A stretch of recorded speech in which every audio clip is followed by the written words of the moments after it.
This Parsha Podcast is dedicated in honor of a new baby whose name is Moshe Botnick. He is the son of my brother-in-law and sister-in-law, Malka and Shmuel Botnick. Of course, Rabbi Botnick is an old friend of the pod. He goes professionally now as Shmuel, not Shmuley. He's grown up. Malka, mom of the baby, is my wife Chaya's sister. So we have a new nephew. And the bris for young Moshe Botnick was yesterday, was Monday in Cincinnati. And the second I found out that our sister-in-law, our sister and sister-in-law, my sister-in-law, Chaya's sister, had a baby, before Chaya even found out about it, I already booked her a flight to Cincinnati to go to the bris. So she flew in and joined. So I manned the home front Sunday and Monday with surprisingly few hiccups, but of course, less time to prepare the Parsha Podcast. So you may think it's a bit underbaked, but I guarantee you there's no risk of salmonella today. I don't think it'll be that doughy. We read about matzah in this week's Parsha. There's no chametz. It's all matzah. I think it is going to be fully baked. You let me know, rabbiwolbe@gmail.com. I will tell you, I did have a drop of clairvoyance because I predicted that they were going to name this young boy Moshe. Now, the custom is you don't share the name by the bris. We name a child. We don't share the name ahead of the bris. If you have to submit documentation for the social security or the birth certificate, you do that. You do it surreptitiously. You don't publicize it. Baby is born, and I said, okay, I'm going to figure out what they're going to name the baby. I'm going to figure out, I know Rabbi Botnick and how he works. I could figure it out.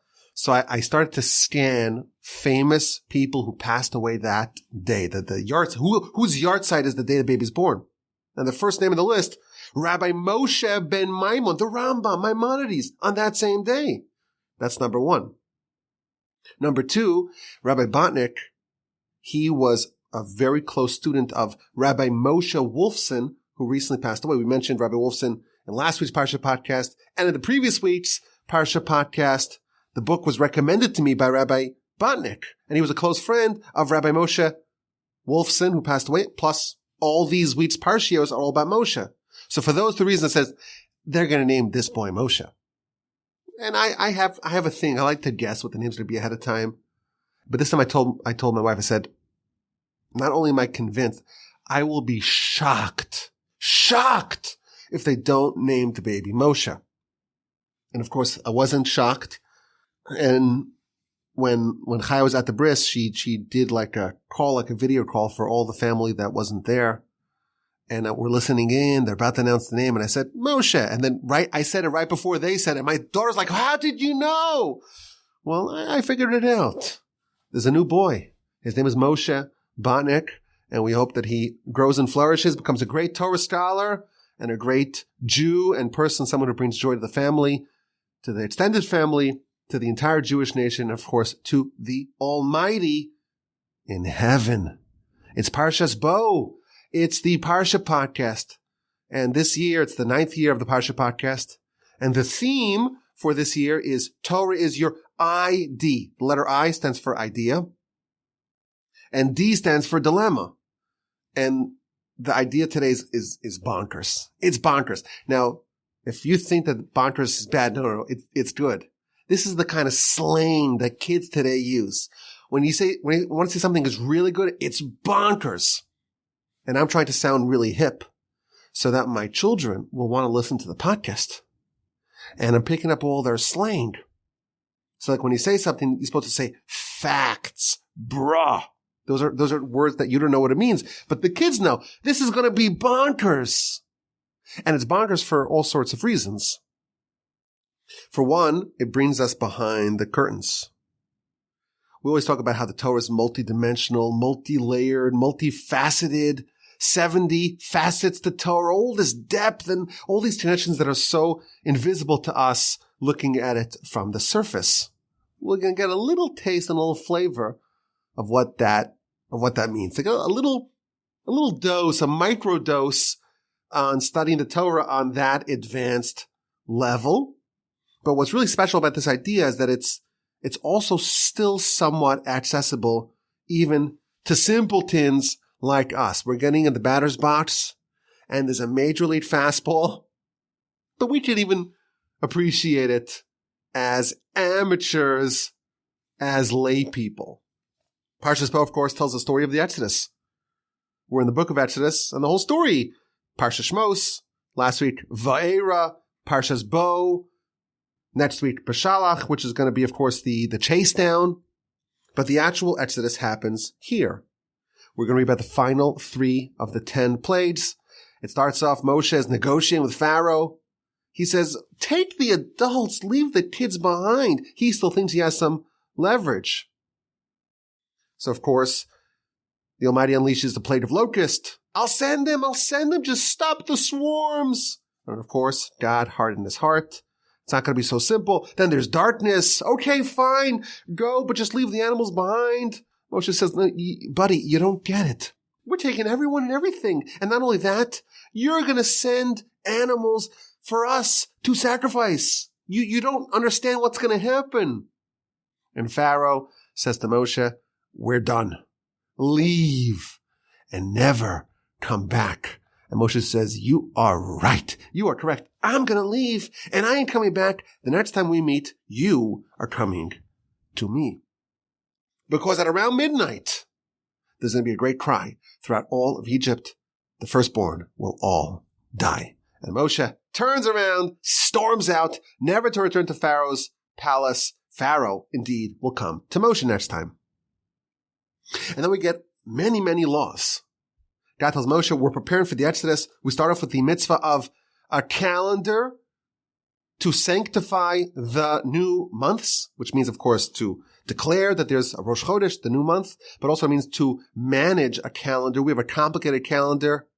We have to balance a lunar month with a solar year. So there's a very complicated process called the intercalation of the calendar. That's part of this mitzvah. And then there's the prep for the Exodus. We have to have the paschal offering, and there's special laws that differentiate the paschal offering done in Egypt from the general paschal offering done subsequently. You have to take the blood and put it in your doorpost and the lintels, and you have to actually manage the sheep, oversee the sheep, watch it for a couple of days prior, not leave the house the entire night. And then we go through all the laws of the general paschal offering to consume it, how to consume it. It has to be roasted. It cannot be cooked. You can't take it outside. You can't share it with people not part of your cohort. You can't break any bones within it, not leave anything over to the next day. You have to eat it together with matzah and with maror. But certain people are disqualified, uncircumcised people who have rejected the religion, apostates, the laws of chametz and matzah, and so on, all the details of the laws. And finally, we have the death of the firstborn and the Exodus. And in chapter 12, verse 37, we read, the children of Israel journey from Ramses to Sukkos. There's about 600,000 men, aside from children. And there's also the mixed multitude that joined them, and the flock, and the cattle, and loads of livestock. And they baked the dough that they took out of Egypt. They took it out as dough. They baked it outside of Egypt in Sukkos. And the dough remained unleavened. That just shows the speed of the Exodus. They prepared the dough in Egypt. They traveled all the way to Sukkos, and the dough was still unleavened, and they baked it there. And then the verse gives us a retrospective of the Jewish people's time in Egypt, the habitation of the children of Israel, during which they dwelled in Egypt. This is chapter 12, verse 40. 1240 was 430 years. It was at the end of 430 years, in that day, in that very day, all the legions of Hashem left the land of Egypt. That's the Exodus, and the Parsha ends with 2 Torah sections that are actually the first 2 paragraphs, the first 2 sections of our tefillin that we have the two of the 4 scrolls that are found in a tefillin that we place upon our head are actually found at the end of this week's Parsha. It's a loaded Parsha.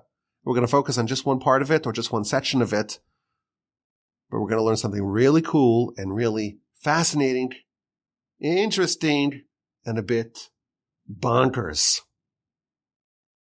We read a verse, chapter 12, verse 40, that tells us the duration of the Egyptian exile. Jewish people spent a significant amount of time in Egypt. They were enslaved, they were oppressed, they were tormented. For how long? Exodus 12:40. This piece, it's very helpful to follow along if you have the ability to go through with the actual Chumash, with the actual book. The verse says explicitly that the amount of time that the Jews spent in Egypt, the Bnei Israel, the Israelites spent in Egypt, was 30 years and 400 years, 430 years. So if I ask the question, how long was this slavery? How long was the duration of the time that the Jews were in Egypt? The verse is absolutely clear, scintillatingly clear. Exodus chapter 12, verse 40. It says it explicitly, 430 years. But there's a problem. The Jewish people were condemned to be foreigners in a foreign land all the way back in Genesis.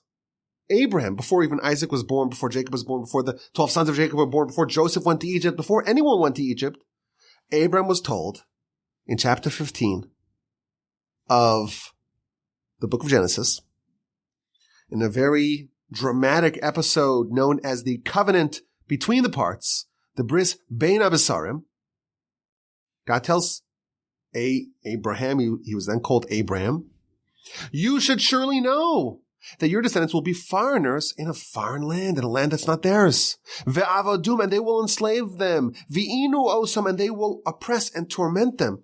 Arba meos shana, 400 years. God told Abram about this very unfortunate news. You should know for sure this is going to happen. There's no way to avoid this. Your descendants will be enslaved and tormented and oppressed for 400 years in a foreign land, in a land that's not theirs. And then the verse continues, but when they leave, I will judge the nation that enslaved them, and they'll leave with great wealth. This is Genesis chapter 15, verse 13. So how come they were 430 years in Egypt when the plan was only 400 years in Egypt? This is the book of Genesis. This is in the book of Exodus, but they cannot be in conflict. Which one was it? 430 or 400? Is that a good question? Here's another question. The Torah lists the 70 souls that descended to Egypt. Jacob goes down, 70 souls. And there's really only 69 if you count them. That's a question. But one of the souls, one of the people mentioned, is a man named Kehas. He's the son of Levi. Levi has 3 sons. One of them is Kehas. That's his name. And this is actually Moshe's paternal grandfather. He's also his maternal uncle, which is complicated, but he's Moshe's grandfather, his father's father. Now we know how old Kehas was when he died. The verse tells us, Exodus chapter 6, verse 18, Kehas lived to the age of 133. Now Kehas had 4 sons. The eldest son of Kehas was a man named Amram, the father of Moshe. Amram lived to 137. And you find that also in scripture in Exodus chapter 6, verse 20. So only 2 verses later. So Kehas was 133 when he passed. Amram was 137 when he passed. Moshe was 80 at the time of the Exodus. So if you add the total lifespan of Kehas, one of the people that went down to Egypt, you add his whole lifespan and his son's whole lifespan and Moshe's whole lifespan up to the point of the Exodus, 133 plus 137 plus 80, it's a total of 350 years. How is it possible that they spent even 400 years in Egypt when one of the people that went down to Egypt, Kahas, if you add his whole lifespan, not including the time that he lived before he got there, and not including the time that he overlapped with his son, Amram, and you add Amram's entire lifespan, not including, of course, the time that he overlapped with his son Moshe, you don't get to 400 years.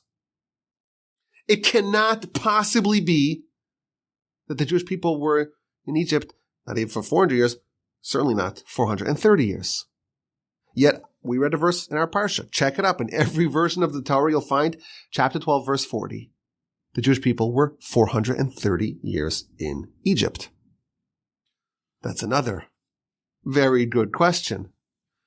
And of course, the cynical answer is, well, no one reads the details of the years. Come on. We're there for the flavor, for the narrative. We want to just get the highlights. Who's going to remember what it says in Genesis chapter 15? It was a 400, it was a 430. Maybe you could sneak a fast one. Maybe no one will calculate the ages of Kehas and Amram and Moshe. Of course, that's not a legitimate answer. Now, because of these questions, a very significant event happened about 2,300 years ago.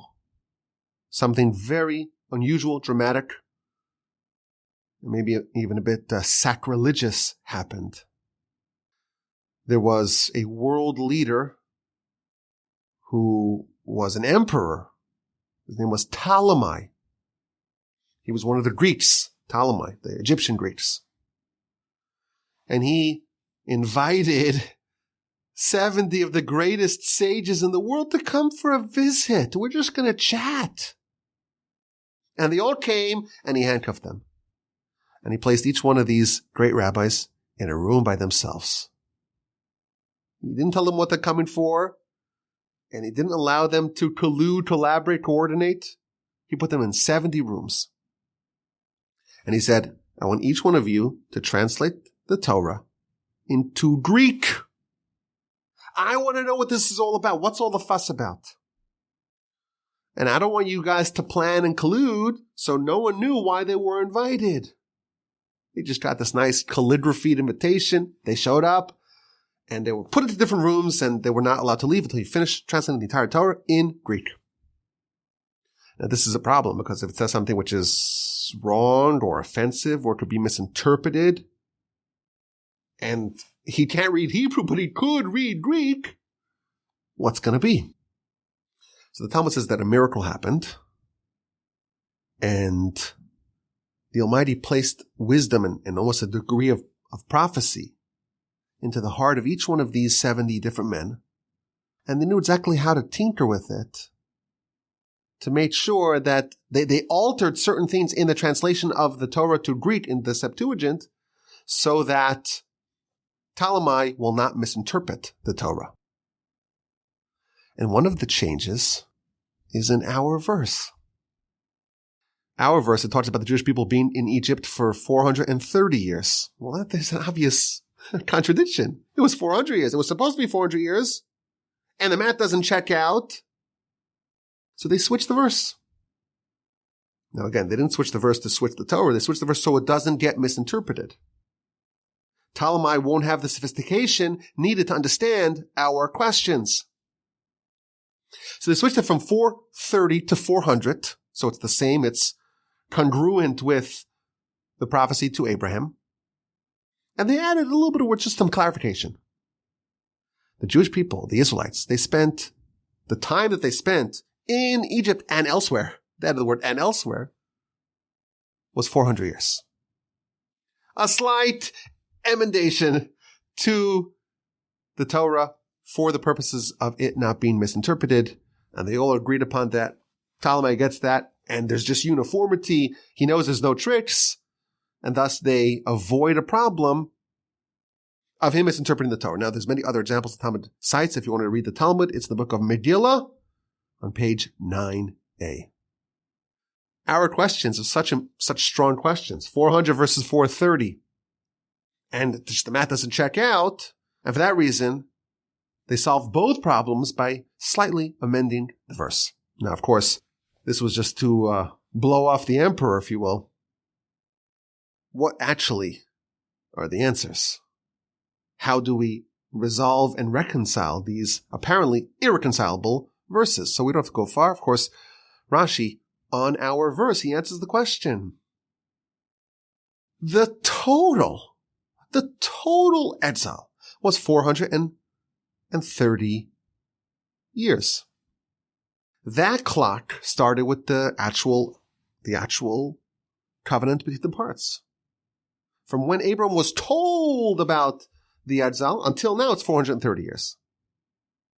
And from the birth of Isaac until now, until the Exodus, it was 400 years. And if you look at this prophecy, there's a few different moving parts to the prophecy. God told Abraham, you should surely know, Ki ger yihiyeh zaracha, that your descendants will be foreigners. So once Abraham has a descendant, there's already fulfillment of part of that prophecy. But the actual time from the arrival of the Jewish people to Egypt, from when Jacob comes with the 70 souls, it's actually only 210 years. It's only 210 years. Now, in the very next comment in Rashi, in verse 41, he tells us that there's not only is it reconcilable, but it's actually completely precise. There's no ballparking at all. If you look at the next verse, it says that, and it was at the end of 430 years, in the middle of this day, and this very day. What does it mean in this very day? Just say it was at the end of 430 years, they left Egypt. On this very day. So Rashi says, no, this was on this very day. It's the 15th day of the month of Nisan.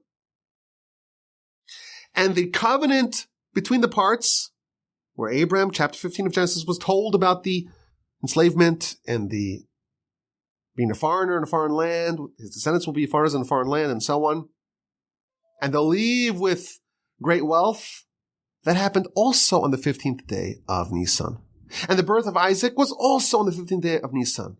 So not only is it accurate to the year, it's accurate to the day. Now, we know that podcasts are not the ideal setting for math. Math and podcasts don't go well together. Let's just spell this all out.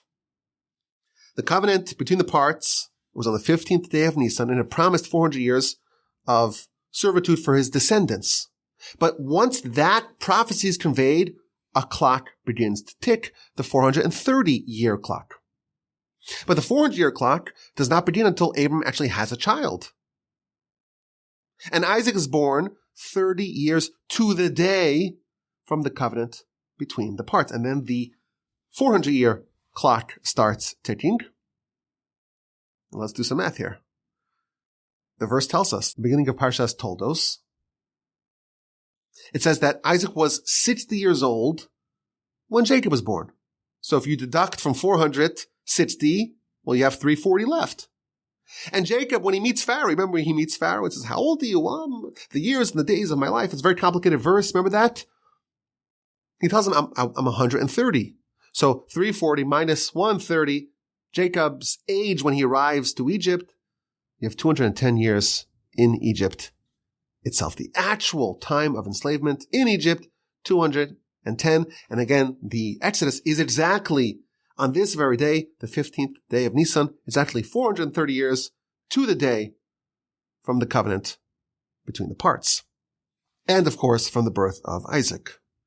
Now, the verse tells us when Jacob tells his sons, go down to Egypt and go get some food. This was during the famine, remember? Joseph was a viceroy of Egypt, and no one knew that, of course. His family didn't know that. And there's a famine in Canaan, so Jacob tells his sons, go down to Egypt to get some food. But the words that he uses, redu, which means descend. You, plural, should descend to Egypt. And the way you spell the word redu, it's a resh, a daled, a vav. Resh is 200. Daled, well, that's 4. Aleph, Beis, Gimel, Daled, 4. And then Vav is 6. Dalet Hey Vav is 6. So 4 plus 2 plus 200 plus 6 is 210. So Jacob was prophesying, go down to Egypt. He's prophesying you'll be in Egypt for 210 years. So we solved all of our problems. In total, it's 430. In practice, from when Abraham has a son, it's 400. But in actuality, it's only 210. Very clear. Very simple. Maybe you don't want to complicate the matter for Ptolemy, so you just resolve it without getting into the interpretation. Well, it's not so simple. If we're gonna address this properly, let's go through all the sources. I had the great privilege of reading Parshas Vayechi this year, which is the last installment in the book of Genesis. And the Parsha begins, chapter 47, verse 28. Vayechi, Yaakov and Jacob lived. He was in Egypt for 17 years, then he passed. He tells Joseph, bear me not over here, bring me to Canaan. And the very first comment in Rashi makes an observation that there's a difference between Parshas Vayechi and all other parshios. Every parsha in the Torah, there's a format. There's a protocol. You have to have a little break in the Torah scroll, the equivalent of at least 9 spaces, 9 letter length spaces. In a Torah scroll, you start like a new paragraph, it's a new section of the Torah, a new sidra, a new parsha. You have a little break. The only exception is Parshas Vayechi. It just starts right where there's no break at all. It's the middle of a big paragraph. It's like starting a new chapter of a book, and you don't even have like a new page, or not even a new paragraph. It's right in the middle of a big block of text. So Rashi asks the question, why is every Torah scroll like that? Why is it all closed up? It should be open. And then Rashi tells us that the reason why this parsha is closed up is because what happened in this parsha is the closing up of things. Jacob dies in Parshas Vayechi. And when he died, the enslavement began.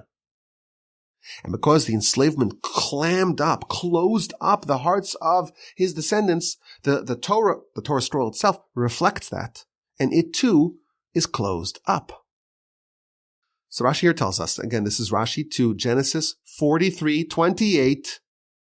It tells us that the death of Jacob, 17 years after he arrived in Egypt, the death of Jacob, that's when the enslavement began.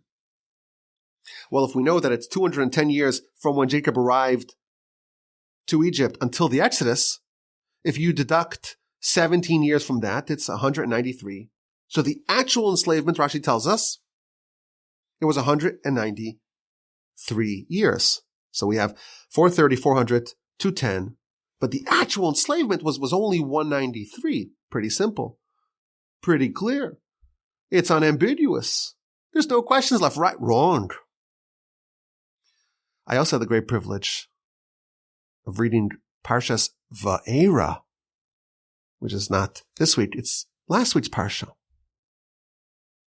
And it tells us that Levi, son of Jacob, died at the age of 137. He's one of 3 people who died at 137, which is interesting, a little trivia. Ishmael died at 137. And just earlier we read about Kehas dying at 137. He died at 137, and Rashi asked the question, wait, why does it tell us the death of Levi, not the death of Reuven, not the age of death of Shimon, or Yisachar, or Zevulun, or Gad, or Asher, or Naphtali, Benjamin? Why does it list the age of death of Levi and not any of the other sons of Jacob? Well, Joseph is a special case. He's the viceroy. He died at 110. The verse tells us at the end of Genesis. But why does it tell us that Levi was 137 when he passed? So of course Rashi asked the question. This is in Exodus 6:16. Lama nimnu shnosav shel Levi. Why was it tallied the age of death of Levi? To tell us how long the Jewish people were enslaved. Because so long as one of the sons of Jacob was still alive, the Egyptians would never dare to enslave the Jewish people. And the one who lived the longest was Levi. And therefore, to mark the beginning of the enslavement, it tells us the age of death of Levi. Now, how long before the Exodus did Levi die? I'll spare you the math. It was 117 years. So we're getting more timelines than we expected. How long were the Jews in Egypt is a complicated question. 430, 400, 210, 193, 117. And what's amazing about it, that Rashi in two places says absolutely incompatible things. In Genesis 47:20, he says that when Jacob died, that's when the enslavement began.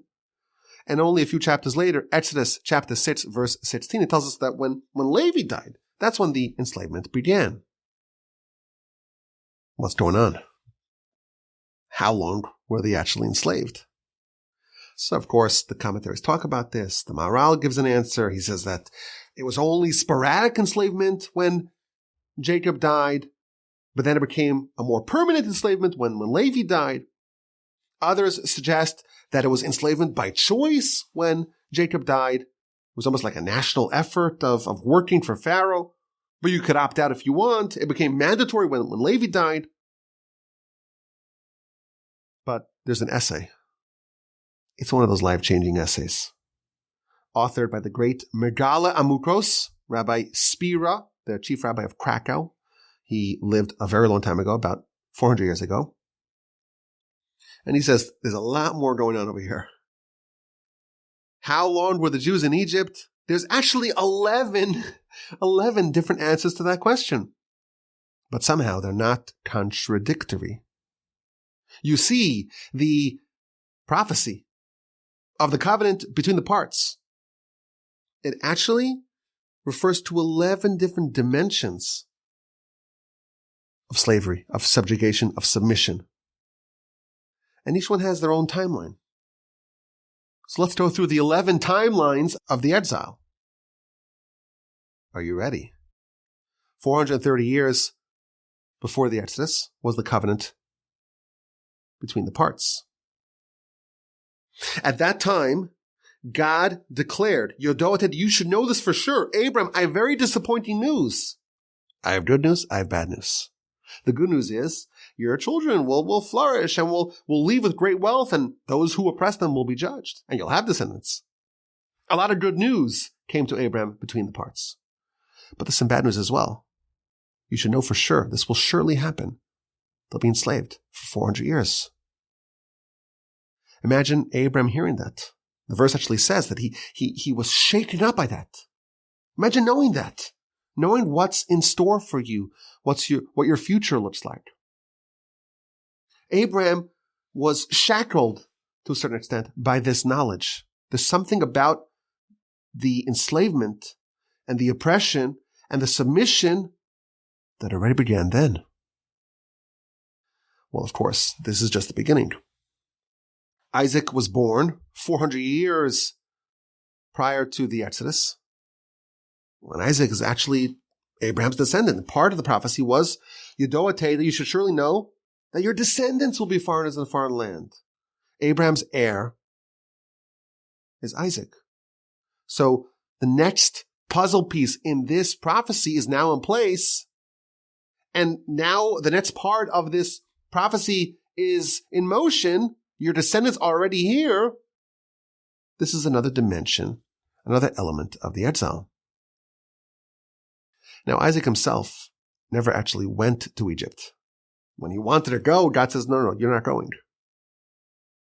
But when he was 60, Jacob was born.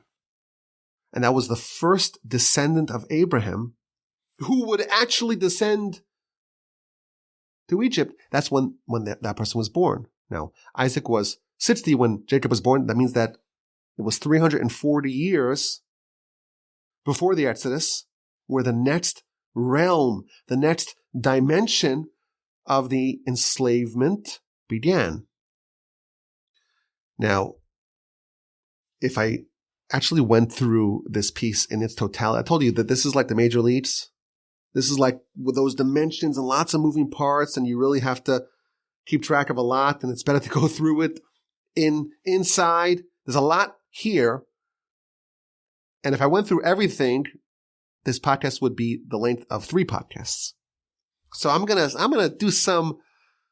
take some poetic license to edit a little bit. But the amount of hints, gematrias, acrostics, and just substrata of Torah that's going to be addressed over here in this piece, it's just unbelievable. When Jacob was about to go down to Egypt, God appeared to him. Genesis 46:3. Vayomer, and God said, I am the God of your father. Don't be scared. Don't be fearful. Don't worry about going down to Egypt. Ki legoy gadol asimcha sham. I will make you into a great nation. Sham, there. The word sham is superfluous. He's talking about going down to Egypt. Why does it say the word sham? The word sham, shin, mem. Shin is 300, mem is 40. It's 340. This is a textual hint, a scriptural hint to the fact that there's something about this experience that is 340. And here's where it gets a little bit bonkers, as I promised. Do you recall the unusual conversation that Jacob had with Pharaoh when they met? How old are you, Jacob? 21 plus. No, that's not what Jacob said. He said 130. But he gave him a whole spiel, a whole soliloquy, a whole convoluted response. And the whole discussion, the whole dialogue, the whole narrative, the whole back and forth, it seems so out of place. Like there's just a conversation. Oh, nice to meet you. How old are you? Where are you from? Nice weather. Is this, chit chat, small talk here, recorded in the Torah just to let us know that there was some, collegial conversation? It seems so out of place. Why does Pharaoh ask him his age? And why does Jacob give such a unusual and convoluted response? Genesis 47:8-9. Pharaoh says, how old are you? And Jacob responds, the years of my sojourn are 130, but they're few and they were hard, and the years of my life, and they weren't great, and they didn't reach quite the lifespan of my fathers in their sojourns. The whole dialogue demands an explanation. If you're 130, you could just say it, 130. It's easy. Why does he talk about the sojourns and the few and difficult were the years of his life? What is going on? It seems like a throwaway dialogue. Pharaoh, if he's being recorded in the Torah, it's because he's saying something very profound. He wants something. Actually, this tells us that Pharaoh is emblematic of the Yetzer Hara. Whatever he says in the Torah, it's not just some random thing that he just spits out. There's something very sophisticated going on over here. There's a battle between Pharaoh and Jacob. Pharaoh understood that there's going to be 340 years of exile. Again, the broader exile is 430. The broadest is 430. And the next, more narrower, but still very broad timeline is 400. But there's 340. Asimcha Sham, there's something 340. But when does the 340 begin? When does it start? Pharaoh thought that the 340 years began when Jacob arrived in Egypt. Not when he was born, when he arrived in Egypt. And he wanted to tack on the 130 years in addition to the 210 to have a total of 340 in Egypt. Perhaps you recall the first word from Pharaoh when he found out about Joseph's brothers. Genesis 45. Joseph reveals himself to his brothers. I'm Joseph. Is my father still alive? And everyone's weeping and everyone's uncertain and they don't want to approach him. You remember that? Parshas Vayigash. There's a very unusual verse. 45:16. Vehakol nishma, and the voice was heard in the house of Pharaoh. And the voice said, Bo Ache Yosef, the brothers of Joseph came. And Pharaoh was very happy. Not only him, also his servants. The news reached Pharaoh's palace. Joseph's brothers are here. And Pharaoh is pleased, and his servants are pleased as well. That's not what it says. It says, the voice arrived. The kol arrived. Now, the word kol is usually spelled kuf, vav, lamed. In this instance, the vav is omitted. Just a kuf and a lamed. Kuf is 100. Lamed is 30. And I say this tells us that Pharaoh had a dream. And the dream was associated with the number 130, the kol, the 130. And that made him very happy. He thought he was granted another 130 years. And he meets Jacob, and he inquires about his age. And he's a little bit uncertain. Does it begin when Jacob was born, or does it begin now? And Jacob says, no, I'm 130. And the years of my life hitherto weren't great. The sojourns, they were not that great. Now, the word that he uses for his sojourns is migurai, which is exactly the same word that God tells Abraham, you should surely know that your descendants will be foreigners. Ger yezaracha. Migurai. He says, buddy, the 130 years are migurai. They are a fulfillment of that prophecy to Abraham. And thus they're included in the 340. There's only 210 years left, not 340. This transforms the banal dialogue into a showdown, a cage fight, a standoff over the 130 years of prophecy. Has it been done already? Or will the nation languish for another 130 years in Egypt under the thumb of Pharaoh? But of course, Pharaoh was a fighter. He didn't relinquish those 130 years so easily. In the book of Exodus, chapter 1, verse 10, Pharaoh makes a plan, has a scheme. He hatches a cunning plot. And he says, let us be wise and clever. Pen yirbe. So the way that's translated is, maybe they will increase and they'll join our enemies and they'll kick us out of the land. But the word pen, pei nun, pei is, what's that? Well, that's 80. Nun is 50. That's 130. Pharaoh is planning. He has a shrewd plan. He's trying to think of ways, pen yirba, to add 130. Maybe we could still get the 130. He was still trying to figure out, way after the time where he met Jacob, and Jacob says, buddy, I'm already 130. Those 130 years are accounted for. He's still trying to figure out how to get it. So we're starting to assemble here the timelines. We have 430, 400, 340. These are fulfillments not of times in Egypt, but times of alienhood. Your descendants will be aliens, will be foreigners, will be ger, will be outsiders.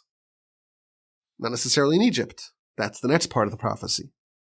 Part of the prophecy was that they'll be foreigners, and that they fulfilled even before they arrived there. Now, again, I'm skipping a lot in this piece because it's so magisterial, but in Genesis 47:19, there is a phenomenal hint to the fact that the prophecy of 400 and the prophecy of 340 will not be fulfilled in the land. It will be fulfilled elsewhere. Only 210 will be in the actual land.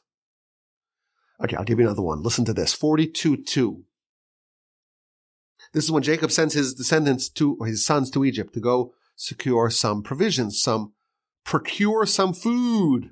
And he says, redu, descend to Egypt.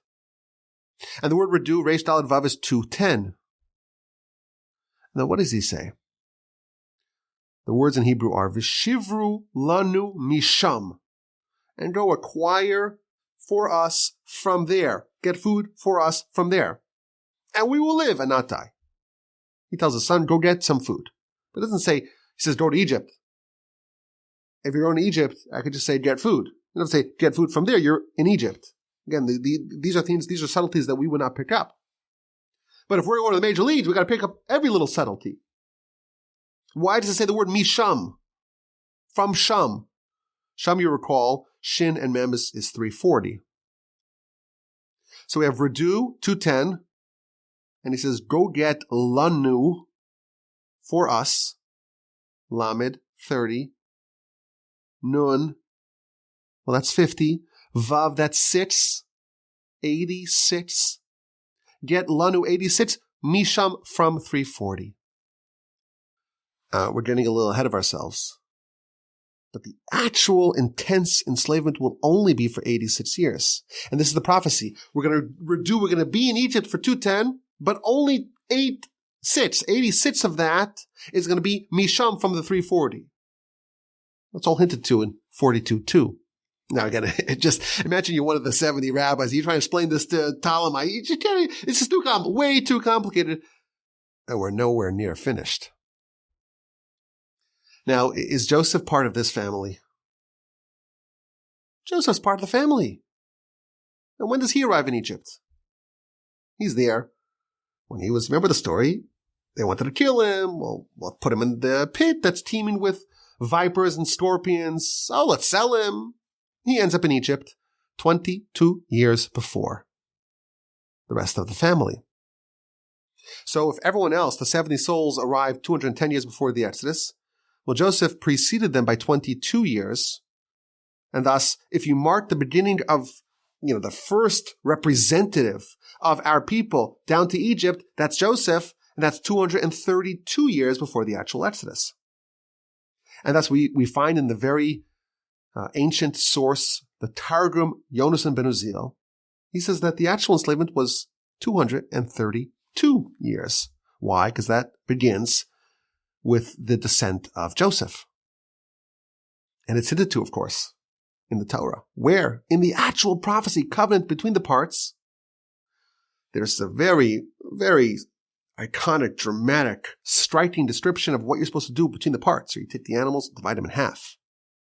And you place each one opposite its corresponding half. Ish bisro lekras re'eu. That's an acrostic. The first letters of 3 sequential words. Bisro, likras re'eu, beis, that's 2. Lamed, well, that's 30. Re'eu, that's 200, 232. So in the actual prophecy that God gave to Abraham, it's already hinting that there's another element, another dimension of this, that's 232 years. Oh, and by the way, Kabbalistic cherry on top, the 4 ways to spell the ineffable name of God when spelled out fully, which is complicated to explain, but you have to trust me. There's different ways to spell, not just the yud and then the hey and then the vav and then the hey, but to spell out the word yud and the word vav and the word, right, yud, hey, vav, hey. Sorry, to spell out the word hey, not just how you spell hey. Is it hey, hey? Is it hey, aleph? It's not so clear, right? You don't know. The word vav, how do you spell the word vav? So the different ways that you spell it sum up to 72, 63, 45, and 52 for a total of 232. This is all part of God's plan. He's with us all the way. So what do we have? We have 430, 400, 340, 232, 210. We also had, what else did we have? We had 193 from the death of Jacob. We had 117 from the death of Levi. But the Midrash says that the Jewish people were actually in Egypt for 215 years. That's a new number. Because Joseph, he was in Egypt, but he had a child. He had 2 children, Menashe and Ephraim. Who was the older one? Menashe is supposed to get the right hand, but he got the left hand when Jacob crisscrossed his hands. Well, when was he born? He was born 5 years prior to Jacob and 70 souls arriving in Egypt. And that's really when another dimension of exile was foisted upon this family. Oh, and that's also hinted to. God tells Abraham, Yodoa Tedu, you should surely know, Ti Ger Yihiyeh, For a foreigner, your descendants will be. Those three words, the last letters of those three sequential words. T, that's a yud, yud's 10. Ger is a resh, which is 200. 10 plus 200. Yihiyeh. Hey, 5, 2, 15. Oh, and then there's the splitting of the parts. Splitting. You started for 4:30, but you split it. Because there's the day and the night. There's the day and the night. So if you divide up the day and the night, if there's years of days and years of nights, then in 215 years you could fulfill 430. Okay, there's more. I know we're going way over time. I could sense that this is going to be a lot longer than a typical Parsha Podcast. You'll have to forgive me. You know what? I'm just going to do it. I'm just going to tell you what I already skipped some stuff here. I skipped some stuff. I'm going to tell you it, and if it's too long for you, that's fine, but you're going to miss a great dilemma at the end. There's a wonderful dilemma at the end. Some cool stories. This is what happens when I don't have enough time to prepare. I don't have time to prepare. We go long. When Moshe in Parshas Va'era was told, go tell the Jewish people, promise them, we're going to go out, and his message falls flat. And they couldn't hear him. Mikotzer ruach, they had shortness of breath. Umei avodah kasha, from harsh labor. Chapter 6, verse 9. Mikotzer ruach. If you take those two words, mikotzer, that's 430. Ruach, well, that's 215. Out of kotzer came ruach. Out of the 430, using the magic of splitting the years of days and the years of nights, we ended up with 215. And there's more. When Joseph, after he reveals himself to his brothers, and he says, go, hurry up and bring Jacob down here. And tell him, so says your son Joseph, God made me a master over all of Egypt. Descend to me.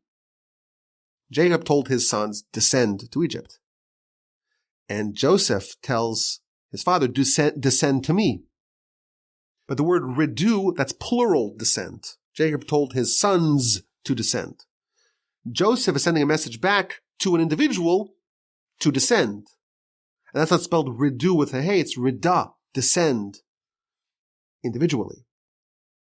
Resh, well, that's still 200. Dal, that's still 4. But a hey, that is 5. So that's 209. Well, why is it 209? Because the last year before the Exodus, there was no enslavement.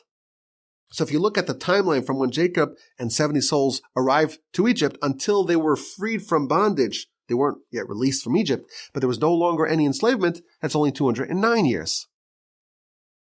And if you want to know where the 193 timeline is hinted to, you'll find that in Numbers 15:49. Ani Hashem Elokeichem is 193.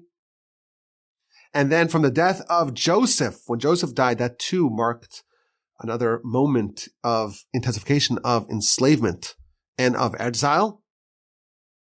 And the Midrash tells us that when Joseph died, that's when the appointment of the taskmasters began. Chapter 1, verse 11. They placed upon them taskmasters. Well, when did that happen? That happened with the death of Joseph, which was 139 years before the Exodus. And that was hinted to in Genesis 14:14.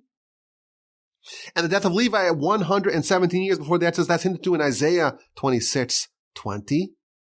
And in Exodus 14:5. And again, I don't want to take up too much of your time. It's also hinted to in Exodus 1:6 and so on. And finally, the birth of Miriam. The reason why Miriam is called Miriam means bitter. There was a bitterness with the birth of Miriam because the most intense servitude began when Miriam was born, 86 years prior to the Exodus. The name of God that connotes judgment is Elohim, which is the Gematria 86.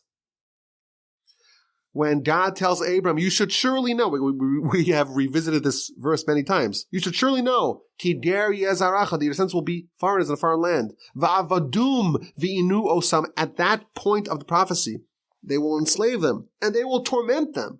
The last letters of those three words, Va'avadum v'inu osam, Vavadum, that's a mem. V'inu is a vav.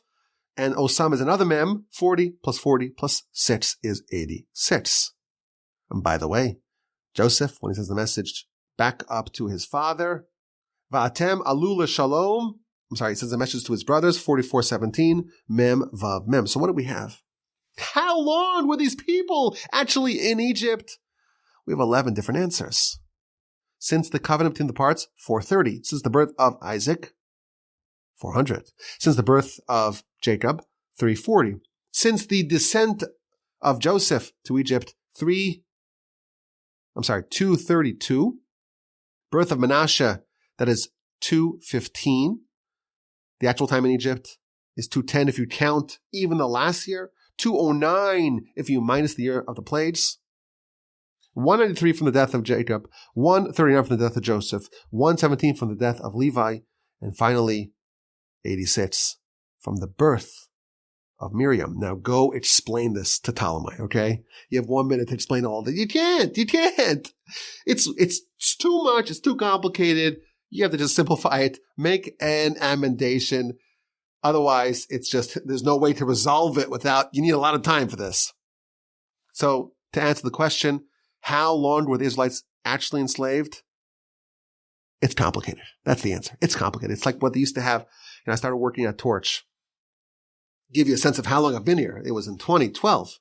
So they said to me, okay, Rabbi Wolbe, you're now a professional and you're dealing with students. You have to get yourself a Facebook account. Just that's a sense of how long ago this was. Yeah, it was a yeshiva, no Facebook accounts. So on Facebook, they have like a relationship status and you're like married or single or divorced. It's complicated as one of them. This is complicated. It's complicated. And we'll tell you, we know the Hebrew word for Egypt is Mitzrayim, which also means like constraints, limitations or inhibitions, barriers between the nation and their ideal status. The exile, the prophecy, it's not just simple. There's all sorts of things going on over here. Every single letter in the Torah is precise. Nothing is extra. Nothing is superfluous. There were actually 11 different timelines because there's 11 different dimensions of the suffering, of the subjugation, both physical and spiritual, that the nation was forced to endure. 11 different realms of Egypt were foisted upon them. Some of them began even before they arrived in Egypt. Yodoa Teda Tiger Yezaracha. Your descendants will be foreigners. When they were in the land of Canaan, they were still foreigners. Satan, we're told, has 10 minions. 1 plus 10, 11. 11 different dimensions of Egypt. Haman had 10 sons. What did God tell Cain after he murdered his brother? Aye, or A. Havalachicha. Where is Abel, your brother? That word is spelled Aleph, Yud. Aleph is 1, Yud is 10, 11. In that crime, that worst crime of all, there's 11 different dimensions. But of course we fight back. The Ketores is comprised of 11 different ingredients. Moshe authored 11 different psalms. And by the way, Pharaoh was the recipient of 10 plagues, yes, but how many miracles? Before the plagues, Aaron came, took the staff, threw it on the ground, it turned into a serpent. He wasn't impressed, as he was not impressed with all the other miracles. And he told his necromancers and soothsayers and gurus, do the same, they did it no problem. But of course, then the staff of Aaron swallowed their staffs. He was still unimpressed. 10 miracles plus 1, 11. Each suspension of nature was addressing a different dimension, uncoiling a different dimension of exile from the 11 that were placed upon them. How many times does it mention the Exodus from Egypt in Scripture? The answer is 61. Why? Because the Jewish people were on the doorstep, on the precipice of the 50th gate of impurity. You add that to the 11 different dimensions of exile, it's 61. And each time the Torah mentions the Exodus, it's removing, it's indicating, it's referring to a different part of the Exodus. Because there's really 61 different Exoduses. I don't know, we always debate how to say it. I was like, oh, there's only one Exodus. No, there's lots of them. Is it Exoduses or is it Exodai? It's like, is it curriculums or curricula? Apparently they're both okay. The Torah mentions the Exodus 61 times because there are 61 Exoduses, Exodai. There's 50 gates of impurity. It's almost like a vertical Exodus. And there's 11 dimensions. Maybe you'd call it a horizontal Exodus. So, like I told you, this is bonkers. Don't say it in warning. This is all bonkers. And by the way, I'm giving you only half of what he says. So many different connections and he wraps together all of Torah. And this is the part that we can sense and perceive and find accessible. What's the takeaway? What's the lesson for us? I want to suggest maybe one lesson. There's probably more lessons that we can deduce. Of course, the most important thing is to be in awe of just the precision of Torah. Not a single letter is out of place, and everything's just hinted to. There's secrets upon secrets upon secrets layered in to the strata of every single drop of Torah. I want to just take one small lesson from this idea. I think that we can say that redemption, Geula, the Exodus, this is like an act of God. And it's the opposite of the second law of thermodynamics. It's reverse entropy. You think about the buildup, right? You have 430 years of progressively building up layer upon layer of exile.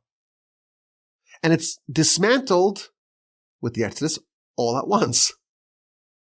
You think about other redemptions. Joseph, he suffered. He was sent into exile. And there was a buildup. It was 13 years from when he was sold as a slave until he was the viceroy of Egypt. And how many different things happened to him along the way? The brothers hated him, and they couldn't speak positively about him, and they were envious of him, and they considered to kill him. Let's get rid of this menace. And they stripped him of his garment, and they tossed him into a pit, and they sold him, and he was sold multiple times. And he was tempted by Mrs. Potiphar, and he was framed for a crime he did not commit. He was imprisoned in a dungeon, and the butler forgot him and did not remember him. Layer upon layer of exile, of distance between him and where he should be. And then we read one verse, 41:14. Pharaoh says, bring Joseph.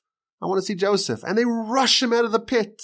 And they give him a haircut in the shower, well coiffed, and he's right in front of Pharaoh. That's Exodus. That's redemption. The sources compare Messiah. And Messiah really is, it's like a version of the Exodus, of the redemption. It's like childbirth. If you didn't know what childbirth was, and what pregnancy was, you would be like, what is happening here? If you just saw a woman in labor, you're like, this is awful, this is terrible, this torment, it's this woman's dying this awful, terrible death, and you have no idea what's actually happening. And it's almost like it gets worse, and then in an instant, there's the most incredible blessing. And the build-up reaches this crescendo, and then it's all over all at once, and there's an incredible blessing that emerges. The scripture tells us, and the sources are all unanimously in agreement, and I did a whole podcast on this subject on the Torah 101 channel. Listen to it. It's called Miracles of Messiah. The format of the Exodus, this is the story, the format, the protocol, the prototype, the archetype of all redemption. I hope to maybe include something about this in this week's newsletter that I hope the Almighty will help me write. The Exodus is the blueprint of all redemption, both communal and personal. And there's a format. It gets dark, and it gets darker, and it gets darker and darker and darkest still. And we know it's darkness before dawn, and all of a sudden there's dawn, but it's not really like that. Imagine the peak of darkness instantly is transformed into the brightest noon. Sunlight. That's what happened over here. It got dark. It was slightly dark. But over the course of 430 years, it's just getting darker and darker and darker. And in an instant, everything changes. I think it's heartening to think about this idea in terms of what it implies about the current status, our current state as a nation. A lot of people could be very disenchanted, pessimistic about where we're holding as a people, as a nation, as a world even. We see a format here. It gets worse and worse and worse. And when it's at the absolute worst, that's when instantly everything is transformed. On this very day, there is no ballpark in here, anything, nothing at all. Not a single millisecond longer than what is the plan. I think also personally for us, this is redemption. And redemption of God is the opposite of entropy. We can go and we hope to go, and we pray to go from the deepest of darkness to a great light. A bonkers idea. Let's get to this week's dilemma. What do we do? How much should we accept and welcome people that are checkered, that maybe could be negative influences? How much should we open our home and open our worlds, our lives, our hearts? How much kindness and hospitality should we extend towards people that are problematic or dangerous? I will tell you, I'm very proud of this, that I descend from some of the most legendary exemplars of kindness and hospitality. Some of the most famous people of hospitality that have lived in recent times. I'll tell you a story of a great-great-grandfather of mine. His name was Rabbi Grudzinski. And he was one of the most special Jews in Warsaw. That's where he lived. Even though he wasn't really Polish. Okay, don't call me a Polish person. I don't think that's still a pejorative anymore. They were Lithuanian, but they moved to Poland. So we're Lithuanian, yes, yay. With a dash of German. And a little bit of Romanian/Hungarian. We're a mixed breed. We take the best from everyone. At least that's what we're told. This person, we have to do like a whole podcast on this great personality, Rabbi Grudzinski. His name was Rabbi Isaac, Rabbi Yitzchak. Everyone called him Itcha. Itcha was like a Yiddish name for Yitzchak, Grudzinski. And his house was open to everyone day and night. Day and night. It was a public thoroughfare. And he would give up his own bed for his guest. Sometimes he would have a guest sleep in the same bed as him because someone comes and they need a place to stay. And the place that turns no one away is this house. And once even his own bed was occupied and he couldn't possibly sleep and he had to sleep during the day. There's one story like that we know of. And the people that came were some unsavory guests. There was one guy who was a mute. And he was very heavy, obese. And not only that, he's very picky. I might have told the story before. He was a picky eater. And he was very demanding, but he couldn't communicate what he wanted. He only wanted to eat one thing. So someone like that comes to my house. I say, listen, buddy, tonight is meatballs. You don't like it? Go to it's not a restaurant. You heard that. This is not a restaurant, okay? This is not a restaurant. But that's not what this great Rabbi Grudzinski would do. He would open up a siddur and go through the letters of the alphabet to allow the guy to spell out the food that he wanted. He's like, this one, this letter, this letter, this letter, this letter. Oh, this letter? Okay, this is the first letter of the desired dish. The guy was mute after all. And when he would spell the dish, they would go make him that dish. Just a degree of hospitality and kindness that's just completely unimaginable to us. And this person, he wants, there was every bed was occupied in the house. And someone came and they need a place to stay. Well, we're not going to deny someone a place to stay. So he said, you'll sleep together with me in the bed. And the great rabbi waits out in the middle of the night and the guy's choking him. He's choking him, trying to kill him because he's nuts. He's out of his mind. These are the kind of people, no one is unwelcome. But come on, there's a dilemma. You accept such a person or not? I'll tell you something. This is maybe not pleasant to hear, but this is true. What I'm telling you is true. Rabbi Drzezinski's granddaughter was my grandmother. Her name was Rivka, not Grudzinski, because she married a Wolbe.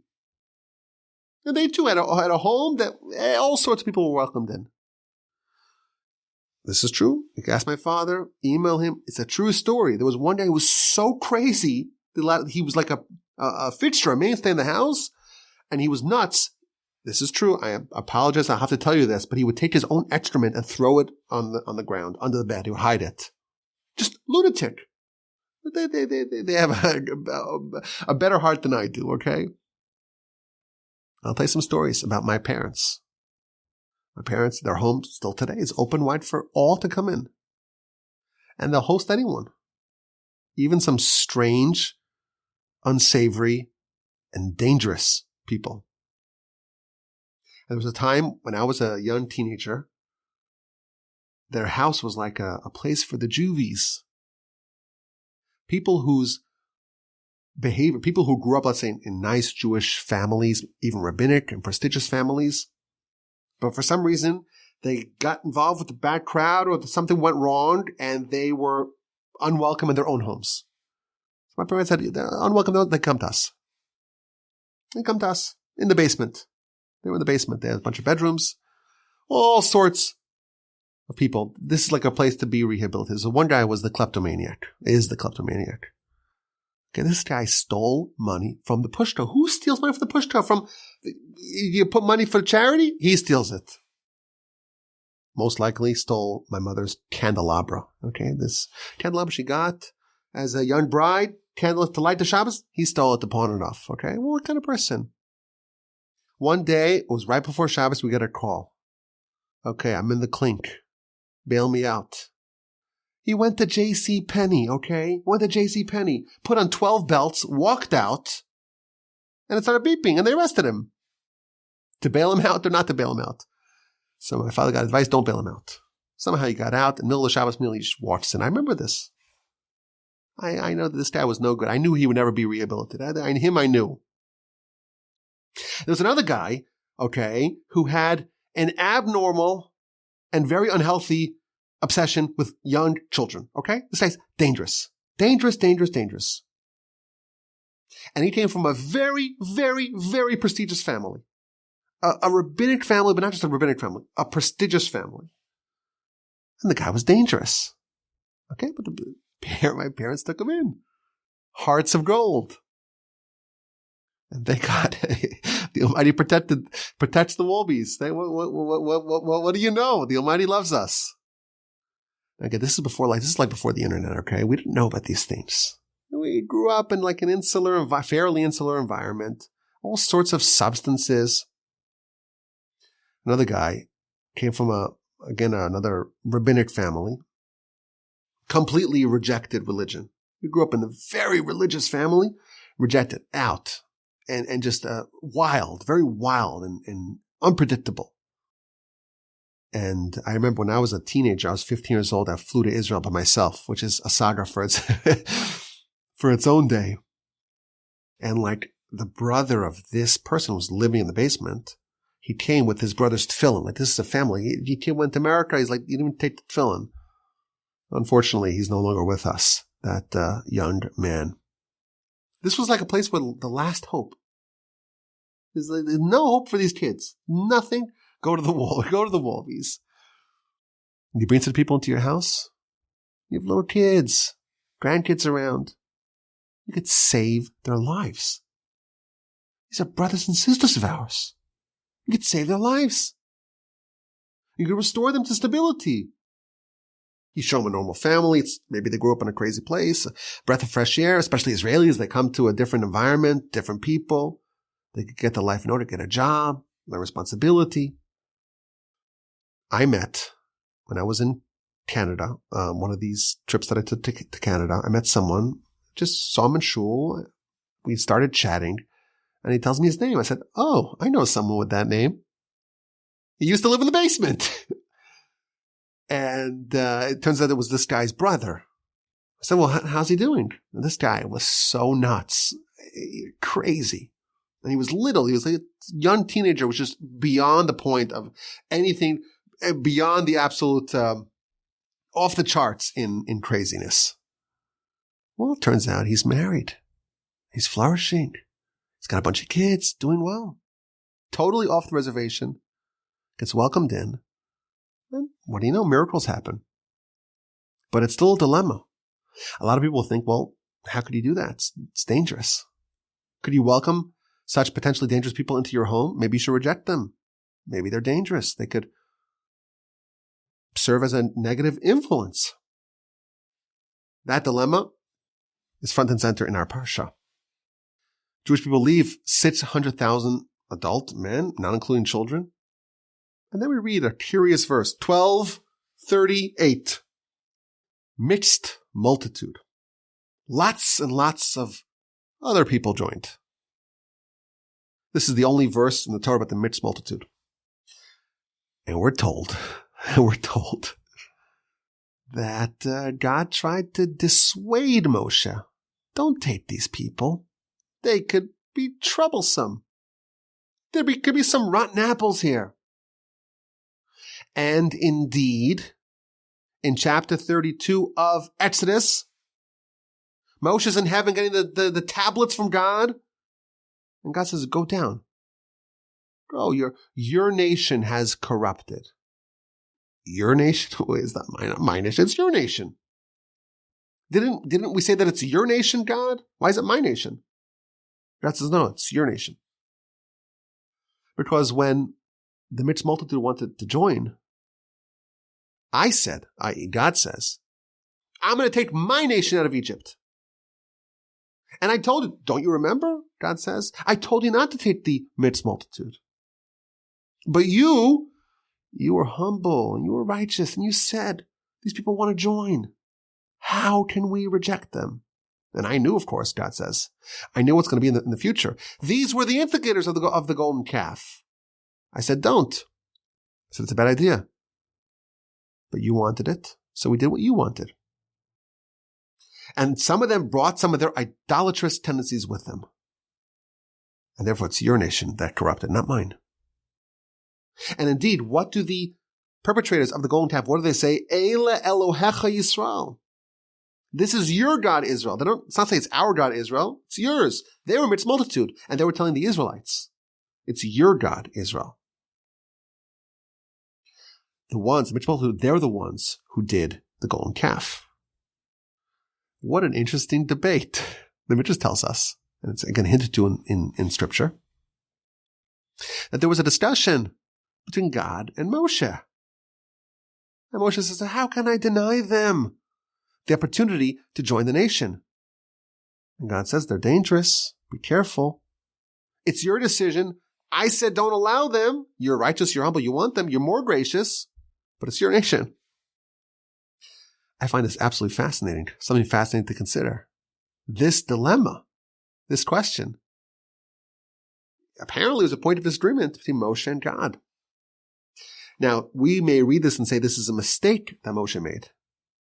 But Moshe's mistakes are enumerated, and this is not included. So to me, this is just a fascinating point of discussion. We have the mixed multitude. They appear in exactly one verse in the Torah. But you open the Midrash, you open Rashi, and especially you open up the more arcane Kabbalistic literature, there's enormous discussion, voluminous discussion about the mixed multitude. And maybe we could say that this dilemma, what to do, you could save someone, you could give them eternity, you could turn them around, you give them the opportunity of all of existence. But there's also a risk. What to do? A fascinating dilemma, and apparently there's different perspectives between God and Moshe. And of course, we're just scratching the surface of this. There's probably a lot more to talk about. But this is the end of the podcast. I say it's a dilemma, something to consider, something to discuss. It's not much trying to resolve it for you. I'm not trying to explain it all to you. It's a dilemma, something to consider, something to ponder, something to chew over, something to discuss, and something to end the Parsha Podcast with. I know we went over time.